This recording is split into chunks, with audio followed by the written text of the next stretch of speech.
I think that we all are aware how very often it seems like, the sales department is getting lots of nice training, lots of different things. But then as soon as you start talking this revenue number, as soon as you can really demonstrate how much the department has brought in, new opportunities and how much of that is converted revenue, yes, of course, you can go and build business cases for either development opportunities for the budget for training or budget for, getting a person who will be now in charge for customer success enablement for the whole team so everybody can be upskilled, or there can be anything else. But yes, as soon as you speak that revenue language, the doors can much easily be open to you. In the last few years, since sales department became more revenue driven and they started to have quotas, I think that we all heard comments such as, oh, I'm not good at sales, or I'm not here to sell. I'm not here to, be anything that sales is doing. And that's firstly some of the myths that we need to break. Entrepreneurial mindset can help in that as well. Like, it's not only about you talking to customers for the sake of relationship. Like, if you're so well positioned to sell them, not because you want to sell and get your quota, but because customers is here for the reason and they need what you're having. They need the solution. So having entrepreneurial mindset means that regardless how we call different programs, we should be just thinking into what our customers need, how we can help them, how we can do something else, something new, something that maybe other CSMs are not doing. So that's the whole idea of working with what you've got, but kind of outside the boxes. Just try something new.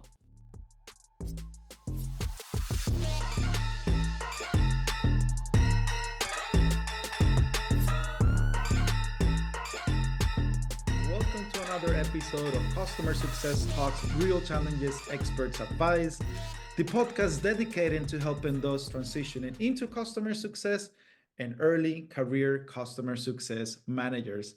I'm your host, Byron Truño, a passionate about customer success, a customer success nerd as well, and also a customer success manager. And just like you, I'm still learning about this amazing world of customer success. And today is not going to be the exception. Today we have an amazing guest who have been here in several episodes as well. So we're super always happy to have you here. But first, I want to let you know that today's episode is sponsored by Vitally, trusted by 600 plus companies. It supports every CSM role, from customer success managers to operations to even executives. Please keep in mind that for taking a qualified demo call, which is basically after an initial discovery call, you will receive a free pair of AirPods Pro. So, what are you waiting for? If you're looking for a customer success platform, or if you're just curious enough and you want to check out Vitally, go into today's episode description and click on vitally.io/CS Talks. And let's continue today's episode. We know that now customer success nowadays is moving a lot to the commercial side. But what does that mean? What skills do we have to develop? What is it actually the mindset that we should have towards that? And today's the episode number 2 of a series of episodes where the first one we talked to Diego de Ponga, the author of the Art of Revenue Management. And he gave us really good tips into what can we apply from revenue management into customer success. In this episode number 2, we have with us a customer success manager, a thought leader, and also a person that I admire a lot and super happy to always welcome her in today's podcast. Today, we will be talking about the entrepreneurial mindset of a customer success manager. And then before this episode, I have to be honest with everyone. I was having some struggles to pronounce the word, and then I start pronouncing it again and again, and then it was even worse. So just stick here with me, okay? So who do we have today?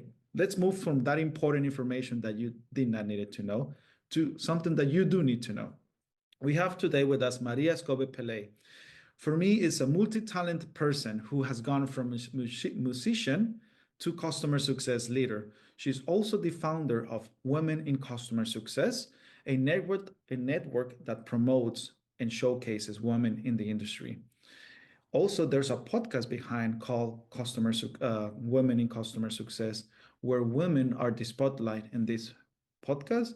And also, Power Up is a career hub and community. So there's just a lot. She's also named the top 100 CS strategies for 4 years in consecutive. I remember when we recorded, it was three, now it's four.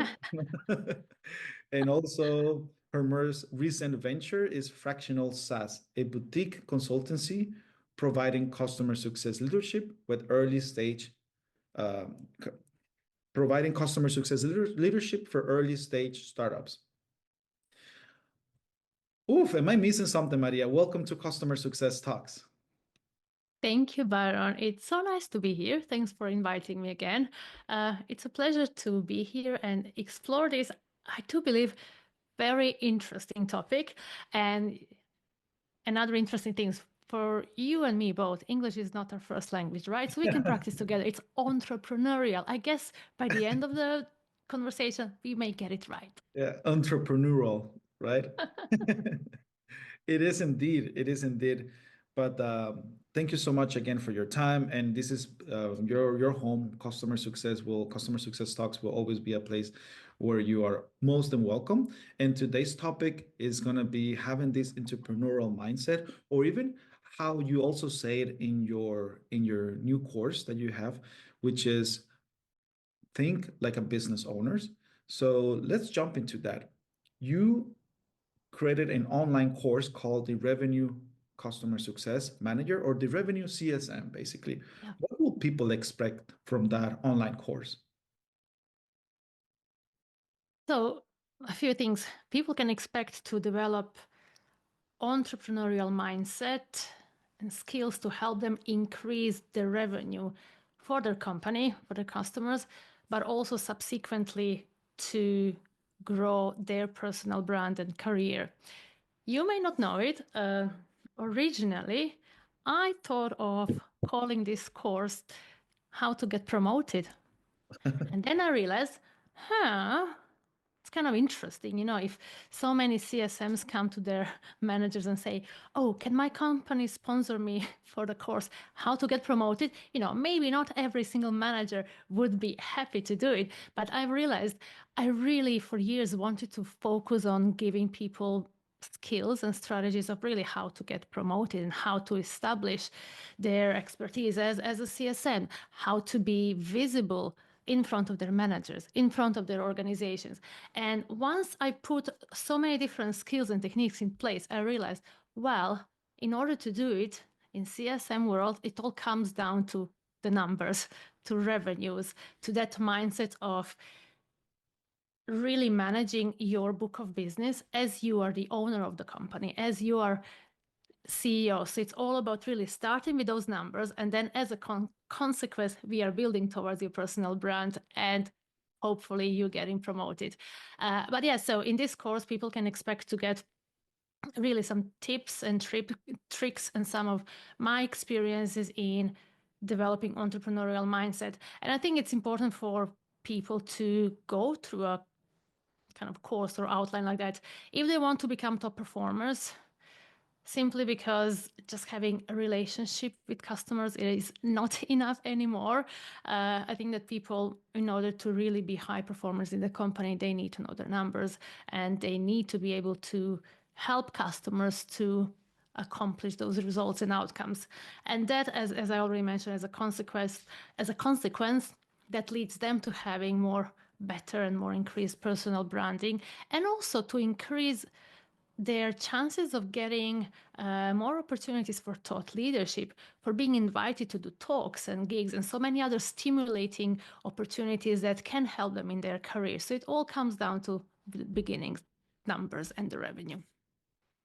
And that's exactly what I perceived and received as well when I did the course. Because, by the way, everyone, in today's episode, in the description of today's episode, you will find all the information you need to register and subscribe to this amazing course. Now, the reason why I recommend this, Maria, is because I did it myself. And what I noticed is that first, my impression was, okay, let's start talking about business. Let's start going through the questions that you recommend. But you go even beyond into, it's not about only the customer, it's also about us as individual collaborators, how we can start growing. Because like you said, it's their numbers. And then if we are able to bring those numbers internally and showcase that, it's going to give us a big momentum, and it's going to give us a place in the table. So I think that you also talk about the authority side within your course, where if we are able to have this conversation with our customers and also bring this into numbers and revenue, we also gain authority with our customer, but also internally. So I think that it's definitely a different way of thinking about this entrepreneurial mindset. Yeah, I think you nailed it really, because very often in customer success, we speak about like business acumen, how to understand customers, how to gain consultative skills, all the things that are important, and understanding customers' financials and the revenue metrics that the customer is bringing to us. All of that is great. It's really important. Yes. But then on another hand, what are your personal metrics as well? Your personal revenue. So how much new retention are you bringing to your company? What are your GRR and your NRR or any other metrics that you're doing? And I would like to empower CSMs to start taking control of those numbers and be aware of them every single month, every single quarter. How are they standing against those numbers? Because at the end of the day, their managers, their CROs, and everybody else are going to care only about those numbers. How much of the revenue have you contributed to in the previous quarter? And that also may, if we're lucky, we can also expand the budget for the department as well. Maybe we can Yes. influence as a team, because it's, yeah, one person, but there is a team, right? So if we all have this mindset, we can influence into having more even budget for personal learning within the company as well, because we're bringing Oh, more ROI. absolutely. Absolutely. I think that we all are aware how very often it seems like, the sales department is getting lots of nice training, lots of different things. But then as soon as you start talking this revenue number, as soon as you can really demonstrate how much the department has brought in, new opportunities and how much of that is converted revenue, yes, of course, you can go and build business cases for either development opportunities for the budget for training, or budget for getting a person who will be now in charge for customer success enablement for the whole team, so everybody can be upskilled, or there can be anything else. But yes, as soon as you speak that revenue language, the doors can much easily be open to you. Like this. Oh. Yeah. I have some. Building business cases is so much easier when you have data and numbers to showcase for it. Absolutely. And it opened the door for so many ways to interact with the customer as well. But I have so many questions, Maria. I need to organize my thoughts. Let's first start with the basics. Let's go first with what does entrepreneurial mindset, what does that mean in customer success? And why should we start having this entrepreneurial mindset, which you already touched on it, but I want to more like, what is this mindset within customer success? I started thinking about it in the context of just entrepreneurs in general. I personally like to, follow lots of entrepreneurs, their podcasts, their books, and just getting kind of really soaked into their ways of thinking and the way how they communicate and how they speak about different things. And then I realized how in customer success we used to talk always about being more strategic, as if that will open all the doors, because by being more strategic, that means that you understand who is your customer, you understand who are those main stakeholders. You always need to level up and try to be more strategic, not speak only about day-to-day things, but going more into strategy and understanding their outcomes. And all of it is good, it's great, right? For everything what you're doing in life, you need to be more strategic. That's okay. But then I got to understand how CSMs can't even easily go to become more strategic if they don't understand those basic elements that creates that mindset.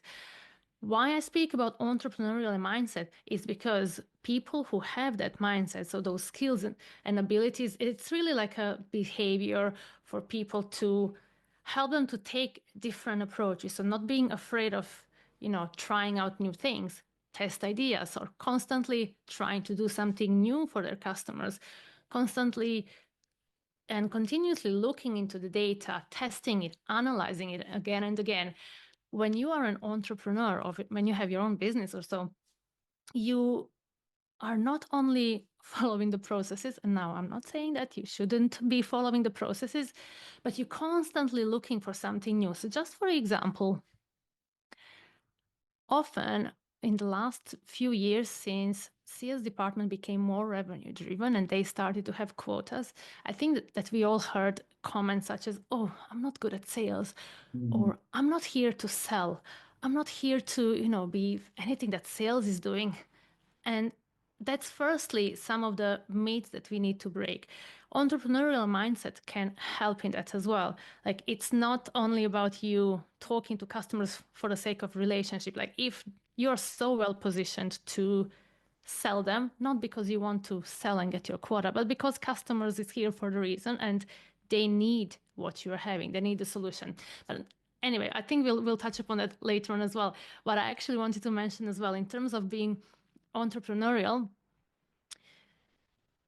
when I started working more in combination with scale CS teams as well as mid-market and enterprise, I have realized that very often we put ourselves into boxes thinking that, okay, for a scale program, now we're going to have office hours, or we're going to do the newsletter, or we will do some webinars. And then people start thinking as all of those digital things are for scale program for a lot of customers, until I started challenging my CSMs. Okay, if you have 10 customers, if you're working with enterprises, why wouldn't you think of doing office hours for your 10 enterprise customers once a month, or putting them in some cohorts? Or you as a CSM, even with enterprise customers, you can create your own little weekly newsletter with some tips and tricks and best practices that you found. So the programs that we would maybe put ourselves into box as of digital or scales is something that enterprise CSMs can start using as well. And just by working with those different teams at the same time, I've realized how we shouldn't be putting ourselves in the boxes. So having entrepreneurial mindset means that regardless how we call different programs, we should be just thinking into what our customers need, how we can help them, how we can do something else, something new, something that maybe other CSMs are not doing. So that's the whole idea of working with what you've got, but kind of outside the boxes. Just try something new, no matter what kind of CSM you are. So yeah, I gave you lots of different things here about the entrepreneurial mindset, but that was the thought behind like how we are thinking currently and why do we need to start thinking a little bit differently and outside the box. You touch on so many great parts here because we have seen the transition of customer success going to more the commercial side. Me personally, just 2 years ago, when I even started thinking about what is customer success, what do I need to have or skills to develop to be one, what is customer success, and so on, there was already an ongoing conversation. And I was one of those who said customer success should not have a quota or should not have those conversations. But I also know, as you talk, is that that was new for us. It was new for a lot of people. There were not that many resources out there. And I think that if you listening to this podcast, if you're already here, it's because you have this curiosity into what is having that commercial mindset, what is being entrepreneurial, and what is the mindset behind it. So I think that nowadays there is already more playbooks or more sources out there that give us a better idea into, okay, this is what we need, this is where we are, this is what I can adjust to as an individual. And I hear that you said, when you talk, I hear about resources allocation. So it's not only about having that number and bring it that upsells over and over again, but I feel that it's also about us thinking into what resources do we have and how can we scale that, because at the end our time also costs money. So is that where you also going with that Well, resources allocation? yeah, I would say that everything is, excuse me, everything is related. So even when you're a CSM with your book of business, you have to segment your own book of business.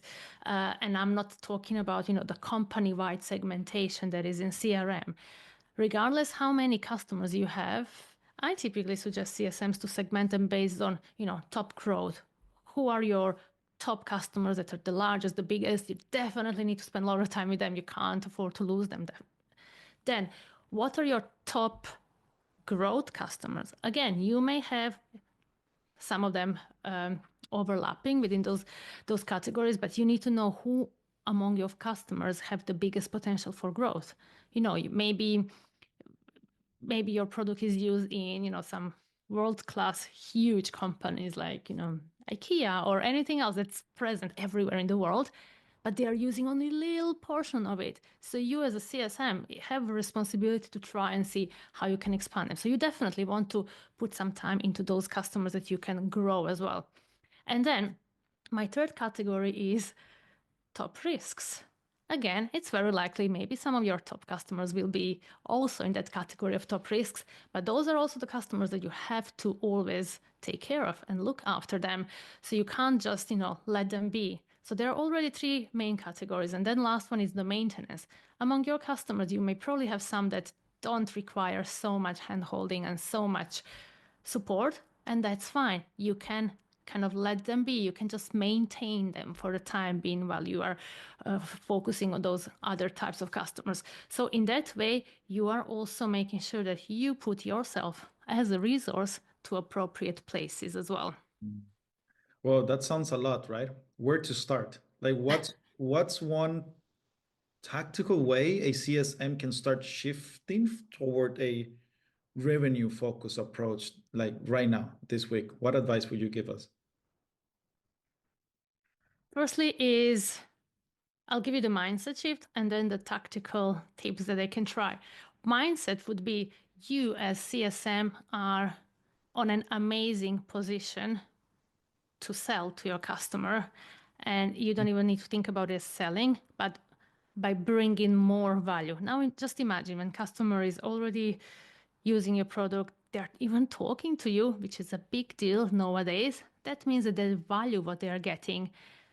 Subsequently, they are asking for more, even if they are not saying that always, but it could be either more help with support of their way of using a product. It could be sometimes additional training, or it could be any new features or things that you are having in your product. Now it really depends on your product, but I just want you to know that you are already in a great way to sell them. You're very well positioned for it, and that will not compromise your relationship with customers. That's something that people typically almost mix. It's not. Customer trusts you and they expect you to suggest them anything new in your product or anything else that can really help them unlock their potential even more. So in a way, you do have that responsibility to see what are they getting so far and what more can they get. As a result, yes, you will upsell them, but the actual result is in customer getting more for what they're paying for. And that's really important. In terms of tactical tips, what can you do straight after this conversation? Well, on your next call with your customer, you can start asking some probing questions. You want to understand more of their, financial data. How are they getting on currently? Like, what is their situation? Maybe sometimes you can check it online, depends on what type of company it is. When is the end of their financial year? By when are they allocating budgets? So those are the typical financial data, but then you can also start probing into more technical questions, which is, I call them workflow related. Yeah. So if the customer is using your product, you need to understand which team is using it. What is the use case? With which other teams are they working on daily basis? Is there any other team that would benefit from, switching to your product potentially, so they can work easily together? Because on another hand, I think the research shows that average companies have maybe more than 200 or so different tools that they are using. So it's very likely that some of the customers that are using, it's very lot. Some of the customers that are using your product also work with so many different tools. So every time you can ask who else is working with you very closely.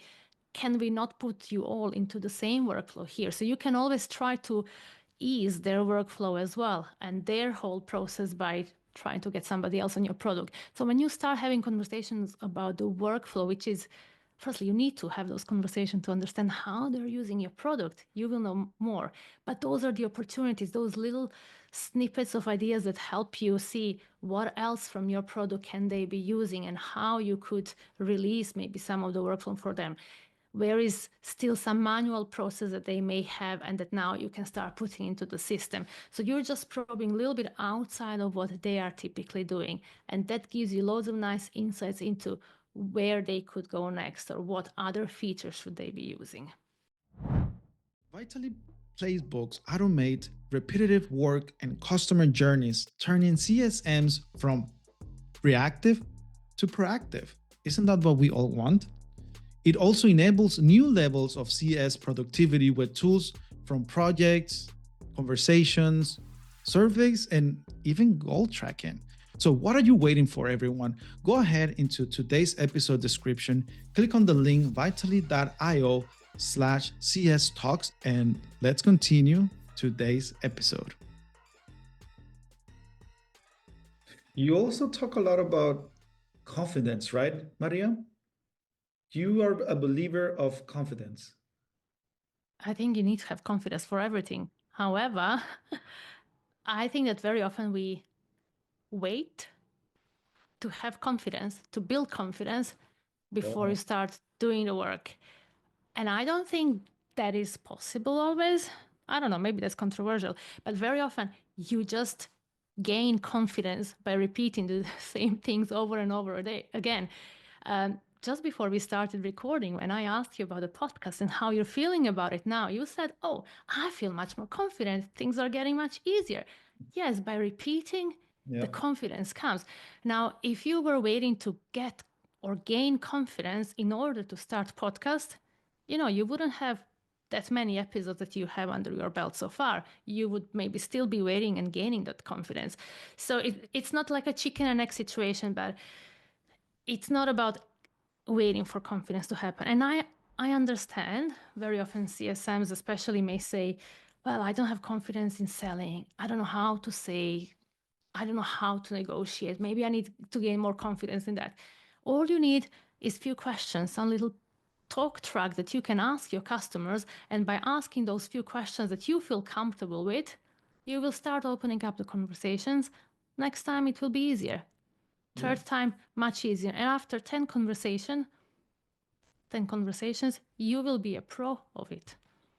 The confidence will be just a result of all of those conversations. Making mistakes is part of it. There are some mistakes that the less mistakes someone can do, the better. But sometimes they have to happen to learn as well. And I'm not saying that you do not have to prepare. I think that confidence also come with the amount of preparation that you do, and then maybe that's also less preparation and less, and then you have everything automatic in your brain. But I thought I'd ask you this, Maria, because I feel that confidence is so important. And we sometimes, or not we, I remember myself that I used to be scared of having these conversations with the customer, especially because maybe I was new with the product. So that also comes with time. But we also have to keep in mind that the customers, they really appreciate these discovery questions because they know that we are actually curious into, okay, I really have a partner on the other side called Byron, called Maria, where they're asking me this because they're not want to sell me, although you have in your mindset that you want to sell them, it's because they want to recommend me something that I can start using to continue growing the revenue and for them to look good internally. Oh gosh, you hit on something very important. Asking those questions, asking discovery questions. Now, when you think about it, even if you have never done this job before, even if this is your very first call with customers, so you may really feel anxious and not having confidence, what's the worst that can happen? If you have a talk track of few discovery questions, it's almost like interviewing them. You are just being curious. You are inviting them in the conversation. Psychologically, everybody loves talking about themselves. So customers love talking about the things that they're doing, things in their business. So when you ask discovery questions, firstly, there are much bigger chances that they will tell you more about their business than what you probably need to know, which is awesome. Secondly, like you are not giving them in that moment of time, best practices from 10 years of your experience that you don't have. In that moment, you're just really asking them to share more and you're curious. You can be even more vulnerable, saying, well, I don't know much about this. Would you like to tell me more? Or would you explain to me more how you're using this particular component? You can play on that role when you are discovering. And psychologically, it's always good. I do believe that every CSM should keep on discovering on every single call that they have. But now, very often when we have situations such as, business reviews, QBRs or EBRs, it might feel a bit more pressure, right? Because you have this very often the whole slide deck that you have to present. I have seen that in those moments as well, have less slides. Don't be so bothered by your talk track. Yeah, of course you have to prepare, like definitely be over prepared, but ask customers those questions, like have less slides so you again can have more of those open-ended questions. That is the key. Like that really opens up conversation. So it's much easier to say for some things, oh, I'm not sure about it, I'm going to check, or I don't know exactly. And that's where the confidence comes from, also from having the approach of I'm curious about my customers because I genuinely want to learn more about them. As a result, yes, I will also understand more what they need and what is their next potential upsell. And then also, you can easily say, I'm not sure about something. Like, I don't know, having the almost giving yourself permission to say, I don't know, is where confidence comes from as well. Because what is the worst thing that can happen? You may not know something. Is that really so bad in the context of your relationship with customer? So just having those little maybe mindset shifts can also help you feel more confident in conversation with customers. I 100% agree. And you have in your ebook and in your online course, you literally give us those questions. So we can even borrow, I'm not going to say steal, that we're going to borrow those questions from you, Maria. Make them better. Yeah, steal them and make them better. Make them better. Okay, that's true. Let's make them better. There are a list of questions that Maria is given us as a suggestion, but in a summary, and this is something that I also borrowed from Lincoln Murphy in one of our latest episodes, which is ask the what, the why, and the when. That's what he said. So I think that having that North Star help us having more context and having that discovering as well. But Maria, what other challenges have you seen CSMs having when trying to identify the revenue opportunities?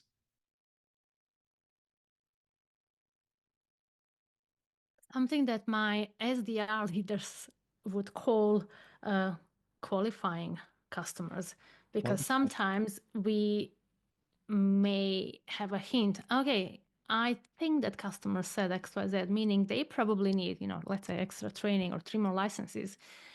And then I have seen very often that CSMs would make almost a mental note or a proper note about it, and then they would go straight away to their sales counterparts or others saying, "Oh, I have an opportunity. It's a good opportunity," without them actually trying to qualify. Okay, tell me more about it. Are you having new people joining the team? Like, how many more licenses do you need? By when? Who is going to sign that off? Like, again, some of the qualifying questions just to understand, are they really serious about it? Is that something that they were just thinking out loud? It's really qualifying customers. And I'm not saying now, on top of everything else, CSMs need to also know how to qualify the opportunity. Again, we have SDRs for it. But again, few basics just to understand really what are they trying to achieve. Do we have work around, do we have a workaround around that situation? Do they need more licenses? Do they need more features in the product? Or can we do it in different way? Just going a little bit deeper. Don't be afraid of it, really. Interesting what you're saying. I never thought about it.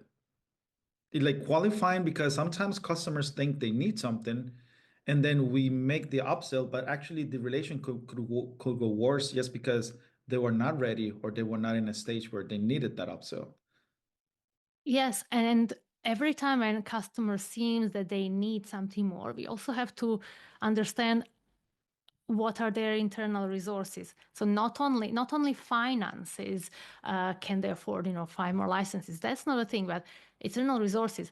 Who are all those people using the product? Like, who is admin a part of that person that you're talking to?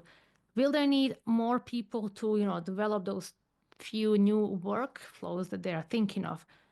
Do they need help actually with some consultancy hours rather than, upsell into new features of the product? So we just, again, I know it depends so much of the product and the different types of offering you're having, but it's all about trying to understand, okay, it seems that you need this as well.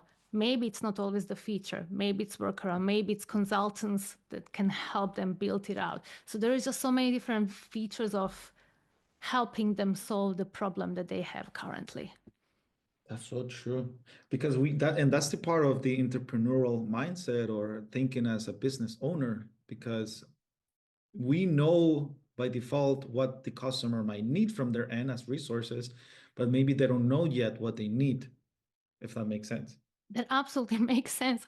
Uh, I know we don't talk much about professional services and running implementations and onboarding and projects, but that's the typical reason or most common reasons for onboarding very often to go much longer than anticipated is if customers don't have enough internal resources or they didn't plan it properly or they have only one person who on top of their day job now has to do this and plus three other tools.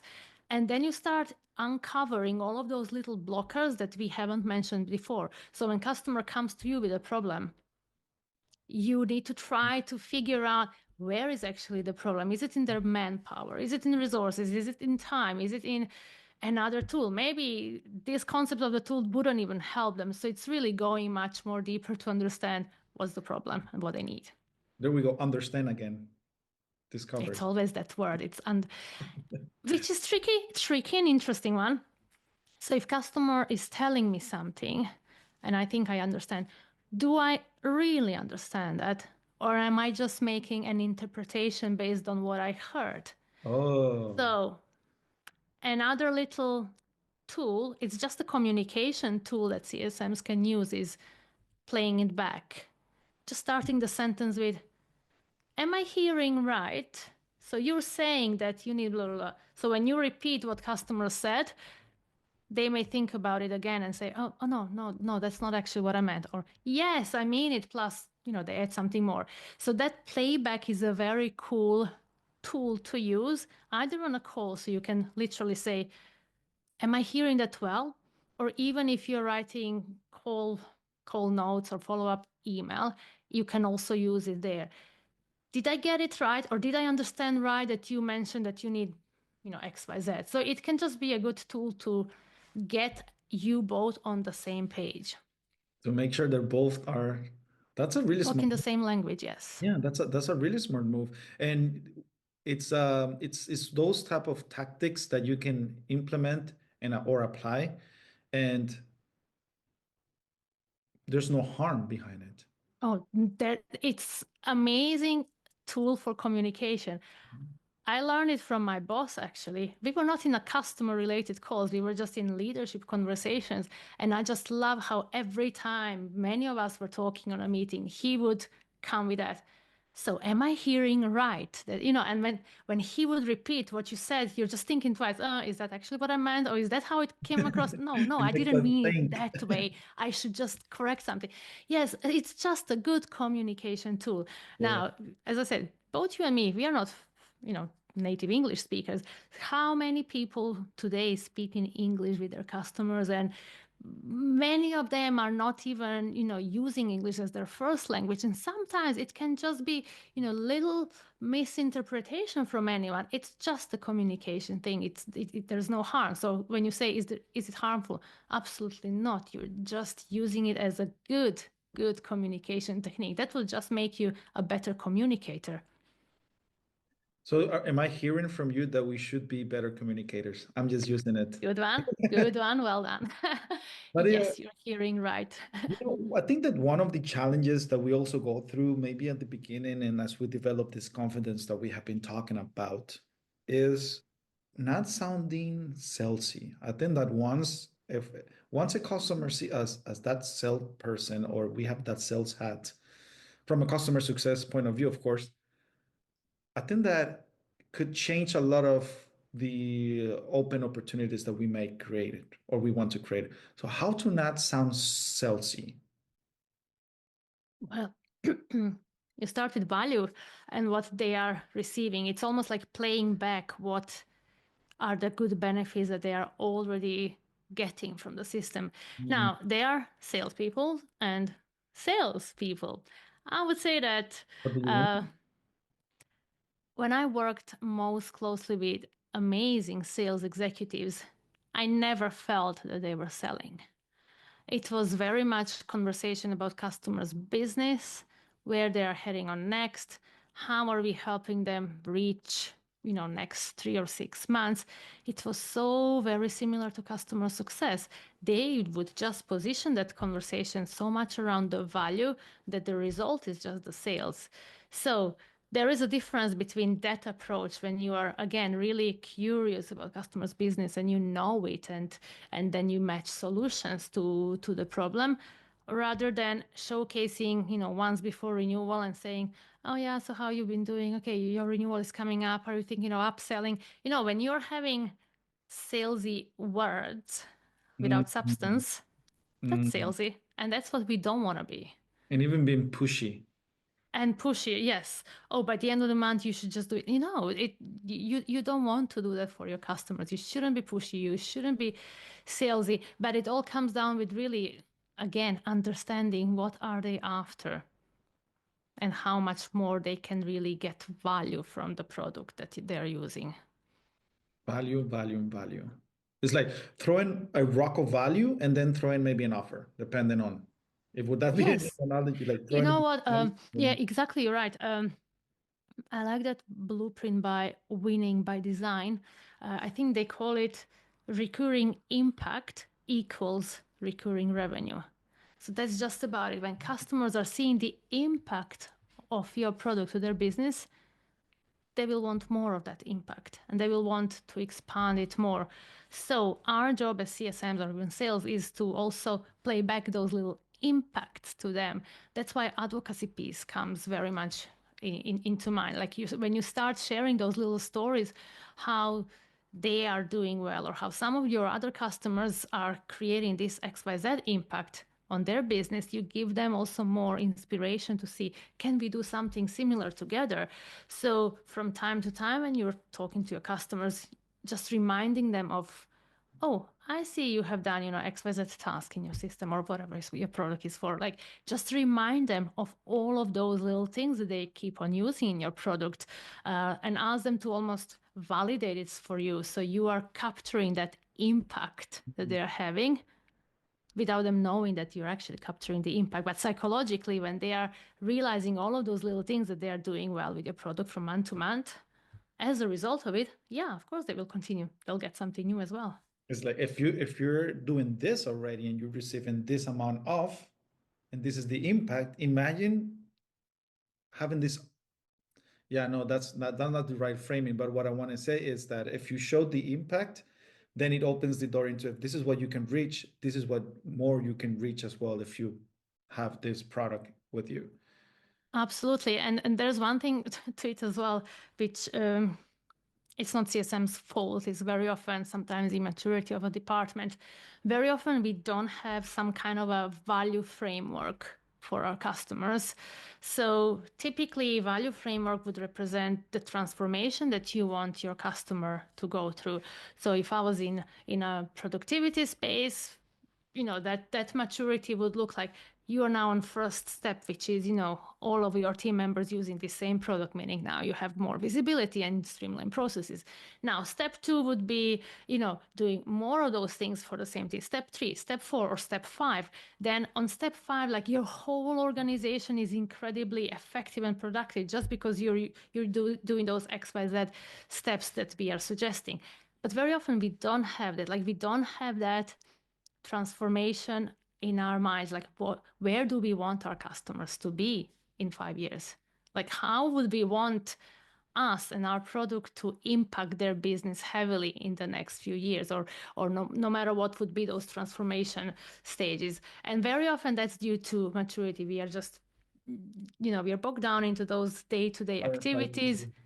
Yeah, and we are happy for them to use it, and we see data. Oh yeah, they're using the product, and that's just such an easy, small first step. Us being business advisors to customers also means suggesting those next steps. Where next can they go with us? What has our successful customers done? And let's follow those steps as well. Absolutely, yes. You don't want to be focusing only on what's happening next month, next 3 months, but really, what are those opportunities for the whole company to be better off and to have more business value because of this product? And I never heard about this, and I think it makes a lot of sense. Would that be integrated within the success plan? Should it be integrated within the customer journey? Or should we just create one per customer? Like, how is that if we want to create this value? How do you call it? I think people call it differently, a value framework or maturity model. Let's It's say something in value. those lines. I have seen it being done nicely when you start with it even in pre-sales motion. So even before customer buys, it's almost you presenting that little transformation that if they buy, they will experience in the coming years. So you could have it ready already before the sales cycle, and then it should be part of, of a success plan. But not many companies have it because it's sometimes it's really not easy to create. Very often we don't even know what is the actual value that the customer is seeing. So yeah, I do believe that currently, as I speak with loads of leaders, it seems that that's something that many of them are working on. Again, it's not for very new customer success teams, but it's something to really aspire to, having almost that little value mapping, maturity mapping, transformation roadmap for your customers or where they could go with your product. I always like to inspire because like the podcast is aiming for either people transitioning into or early career customer success managers. So I always like to inspire with these insights that you're giving from top to bottom approaches as well and start being the number one if this is not created into creating this value framework as well. But something that is more individual is something that stick with us internally is knowledge. Knowledge is power. And as I was preparing this episode, I was also looking at the your ebook and kind of going through it. I noticed how important the business acumen is as well to be that entrepreneurial customer success manager. So, first of all, why is it important to actually have a business acumen knowledge and how is this applied in our day to day? How is it applied in a practice? I can ask you a question. What is one thing that we as CSMs typically say to our customers on a first day when we are introduced to them? What would you say? I'm your CSM. I'm what? I'm your customer success manager. I'm responsible to help you reach your goals. Yes, and very often we would also throw some of those keywords. I'm your trusted advisor, or you can consider me being a Your business partner. Like partner. all of those nice words, which are keywords, which are nice. Once I was challenged, I got a phone call from a CEO saying, "Oh, you're CSM." We just had a conversation, and he's telling me he's my trusted advisor. He was a CEO. In a way, you have to earn my trust. It doesn't come just by you saying that you are a trusted advisor. So earning trust with customers mean getting understanding of their business, their company, their industry, their vertical. So business acumen is really almost an accumulation of that knowledge and understanding and insights that you're having about your customer. So if your customer is, I don't know, for example, HelloFresh or Mhm. something else, delivery, vegetables, whatever, you should know who are other competitors, what do they do, what is the type of now vegetables and fruits that they're Mm. shipping to you, what are their different packages, what is their competitive edge, why are they better than others, what are some things that that can disturb their market. So you need to go a little bit beyond only that customer name and just getting a bit of understanding what is the industry, what do they even do, and then you go more into financial data so you can speak with anyone within that company with that business acumen.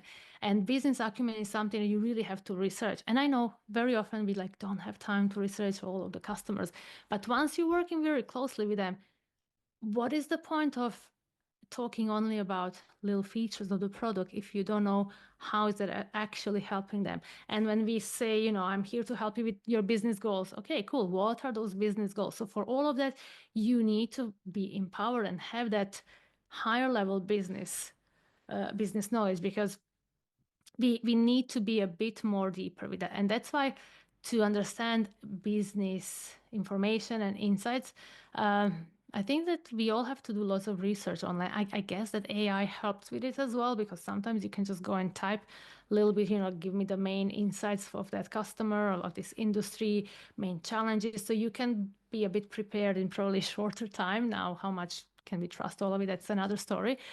But it is the insights that we have to know before jumping on calls with customers. You need to showcase how you can actually be their business partner. And that especially depends on who is your persona and whom are you talking to, which sometimes can be a problem, because if we are always talking to day-to-day person and admin, they are just interested in doing their job and making sure the system works for them, right? But the higher you go, the higher level of their business knowledge you will need to have. That's why I gave that example of a CEO. Like, you can't just come to any CEO of a company and say, oh, I'm your business partner. Like, but we are speaking for the first time and I don't know anything about your industry. No one will take you seriously. Yeah. I think that with having this business acumen, you can maybe also discover some triggers that triggers them into, oh, so if we have seen that your business is moving towards this, we have seen that your industry is moving towards this. It's just that having this business acumen of understanding the customer business, the financial, and all the decision process internally, and in how the new industry insights are coming in, you can also find some triggers into motivating those behaviors and making that change. I think that a way to start, it could be maybe success stories within our own company. Yeah, absolutely, both of it. And as I said, you want to get more insights into, depends on your client, but do you have any seasons when you're so much busier, and then you will see so much more, data coming into the system? How are you preparing that for, like, how are you preparing your teams for it? You can just get so much insights and really, again, start asking those questions. How does it impact you? Does it impact what happened last year? What have you seen working well, or where did you fail? How can we make sure it doesn't happen again? So you want to learn from any of those insights. And again, when we speak about business acumen and insights, it doesn't mean now you have one pager of all of the bullet points of what is going on. You can think of 2 or 3 things and start having conversation about it with customers. You want insights that you do as your own research to be really corroborated with what your customer is saying, and you want to learn from them as well at that point. Oh, Maria, it's time to start wrapping up today's episode. Already. Yeah, I think that, on each episode, we always try to cover as much as possible, but also try to keep it tactical. And I think that you have given a lot of tactical steps that we can start implementing today. The goal is for you listening or seeing us to start applying one that applies to you. And one last question that I have for you, Maria, is if you could give one piece of advice to a customer success manager who wants to make the biggest impact in their role, what would it be? Today, go and check your numbers. How is your customers doing? What is your internal numbers? And make your own plan how you will increase it, because that's what you want to showcase to your business. And drop the mic.